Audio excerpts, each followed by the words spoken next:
হয়েছে। আল্লাহ পাক বলেন আফা বিহাদাল হাদিসি আনতুম মুদহিনুন, তোমরা কি এই যে হাদিস, কোরআনকে এখানে হাদিস বলা হচ্ছে, হাদিস মানে কিন্তু বাণী, কোরআনকে বলা হচ্ছে এই বাণী বা এই হাদিসকে কি তোমরা এড়িয়ে যাচ্ছ? আল্লাহ পাক বলেন ওয়া তাজআলুনা রিজকাকুম আন্নাকুম তুকাযযিবুন, এই কথাটা ভালো করে শুনুন। আল্লাহ পাক বলেন কোরআনকে অস্বীকার করাই কি তোমরা তোমাদের রিজিক বানিয়ে নিয়েছো?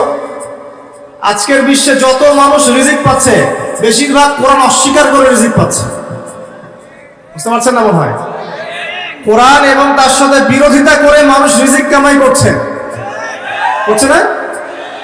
মানুষ সুদের মধ্যে রিজিক পাচ্ছে, কোরআনকে পাশ কাটিয়ে যাচ্ছে। মানুষ ঘুষের মধ্যে রিজিক নিচ্ছে, কোরআন পাশ কাটিয়ে যাচ্ছে। মানুষ দুর্নীতি করে রিজিক নিচ্ছে, কোরআন পাশ কাটিয়ে যাচ্ছে। কোনো কোনো ক্ষেত্রে ইসলামের বিরোধিতা করাটাকেই রিজিক বানিয়ে নিয়েছে মানুষ, তাই নাই?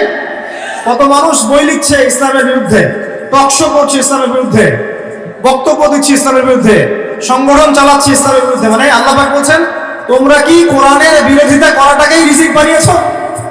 কত চমৎকার কথা, তাই না? বাস্তবে তাই হচ্ছে না? বাস্তবে এটাই হচ্ছে। খুব কম সংখ্যক মানুষ বাদ দিয়ে বেশিরভাগ বিরোধিতা করেই রিজিক অর্জন করার চেষ্টা করছে। আল্লাহ পাক আমাদেরকে বোঝার তৌফিক দান করুন। আমি